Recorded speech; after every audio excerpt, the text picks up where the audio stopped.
A pandemia impõe, não dá para você falar, eu não quero fazer, não dá para fazer. Você vai ter que fazer dessa forma, não tem como discutir, porque é o meio que a gente tem para isso. Você fala assim, aqui todo mundo tem um aparelhinho de celular, mas você tem rede, né? Não sei, acho que é o caso aqui no Brasil.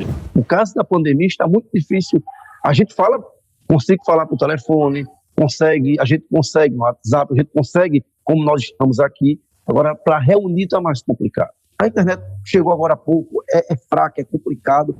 Ela é uma realidade atípica porque a gente é um estado novo, um estado que não é tão... e um estado que está no extremo norte do Brasil, por causa disso que é essa realidade.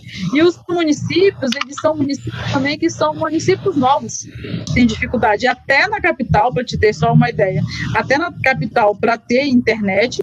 A dificuldade de acesso, a dificuldade de internet, de TI, né? Às vezes telefone, né? Às vezes a gestão até, uma vez ou outra, não paga e a gente fica sem comunicação de uma vez. Quando chega a pandemia, o conselho, basicamente, nós paramos de nos reunir. Dificilmente nós nos reunimos. Por quê? Porque aqui quem assume a presidência do conselho ainda é o secretário de saúde. Então, durante esse período, nós tivemos a troca aí de 3 secretários. E o secretário, como presidente, acaba deixando o conselho meio alheio ao que está acontecendo. Período de pandemia, a população precisando da nossa atuação e a gente com essas dificuldades, e estava suspenso judicialmente, né, a mesa diretora novamente. Mas a gente se retomou em meados de 2020. A gente começou a realizar reuniões virtuais. Inicialmente, a gente ficou um período aqui em Paranaíba, só fala a nível de Conselho Municipal de Saúde, que nós não tivemos reuniões do Conselho. Aí, logo depois, o Conselho Estadual de Saúde começou a cobrar a retomada por via home office.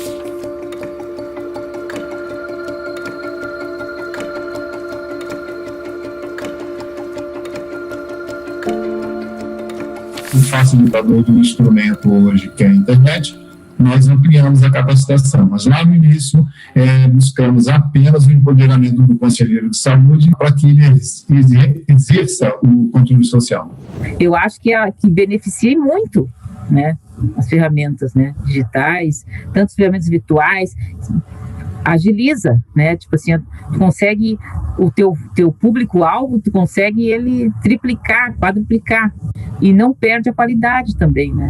Eu, por exemplo, sou do interior do estado. Eu tinha que ir para São Paulo, a reunião era segunda-feira de manhã, eu tinha que ir no domingo à noite, porque na segunda de manhã eu não chego. Não é possível, né? A gente sair do interior do estado para uma reunião de 2 horas na capital, não tem necessidade disso mais. Eu acho que isso fica no pós-pandemia. Como assim? Eu tenho atividade presencial, então eu levo todo mundo para dentro da sala, ali eu tenho recurso, eu tenho papel impresso, eu tenho, mesmo que eu mande depois por PDF, mas ali eu uso vídeo, eu mostro, eu consigo ter essa imersão. No online, as pessoas, assim, elas têm a boa vontade de participar, mas muitas vezes elas não têm essa imersão porque elas estão sempre fazendo outra coisa, fazendo almoço, cuidar, o filho chama. Não adianta, por exemplo, eu ter uma capacitação num ambiente virtual, imaginando que eu esteja falando com a pessoa como se ela estivesse ali, na minha frente. Então, eu preciso ter outras estratégias e outros métodos que gerem interesse para que a pessoa se concentre naquela atividade ali.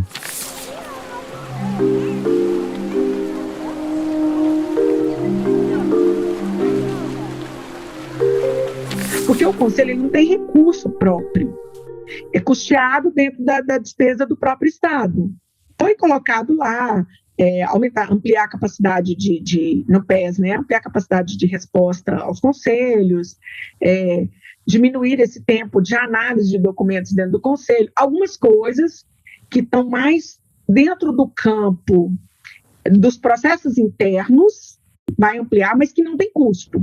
Para esse ano, como a gente, assim, o Conselho conseguiu ter uma interação muito grande com a gestão estadual, nós elaboramos um plano né, nosso plano de atuação do Conselho, o planejamento do Conselho Estadual de Saúde, e nós conseguimos inserir dentro desse planejamento recursos para a realização dessa capacitação nas regiões. O processo também de compreender de que o papel de fazer a educação permanente não é só da Comissão de Educação Permanente. A Comissão de Orçamento ela precisa estabelecer e em conjunto processo de formação na questão sanitária, a de acompanhamento dos conselhos, ela precisa fazer também um processo.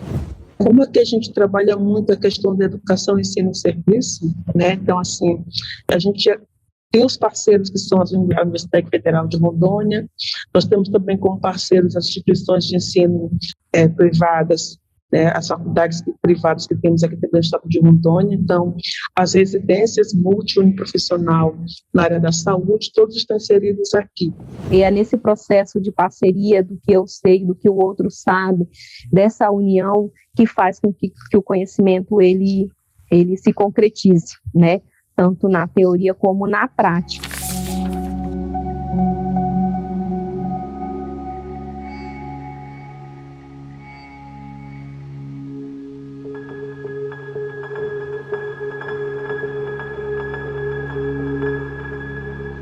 E nós vamos enfrentar grandes desafios, porque é um momento ainda de pandemia, de tratamento das pessoas que sofreram com a doença, né? Não só das sequelas, mas da demanda reprimida, né? Daqueles usuários que não buscaram o atendimento por conta da pandemia e agora eles estão sofrendo a consequência disso. Para atender melhor a população, tem que ter profissionais capacitados, tem que ter profissionais que sejam remunerados. Seria tão bom se o recurso realmente fosse bem administrado para atender a população que necessita.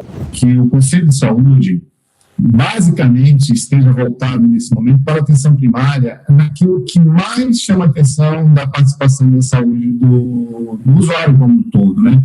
A forma que ele é acolhido numa unidade básica de saúde e a forma em que ele é encaminhado para os tratamentos, se necessário for, secundários e terciários, se for o caso.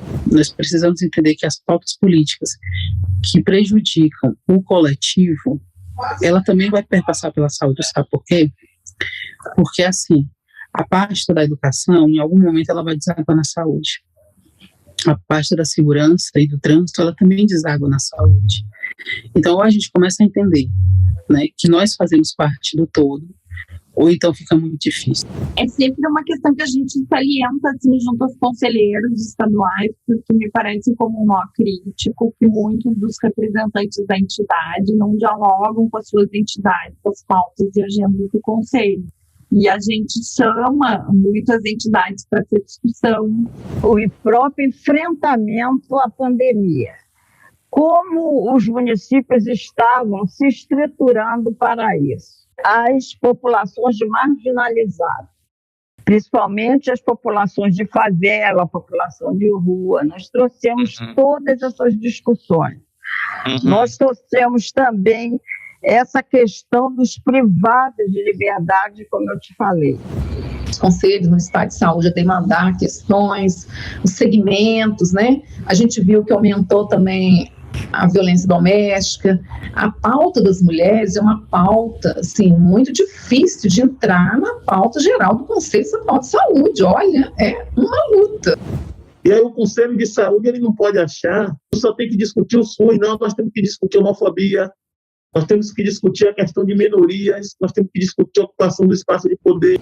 Para se chegar, primeiro, na conclusão, a gente primeiro tem que se comunicar. Então, o maior desafio que eu tenho, essa convicção, é comunicação.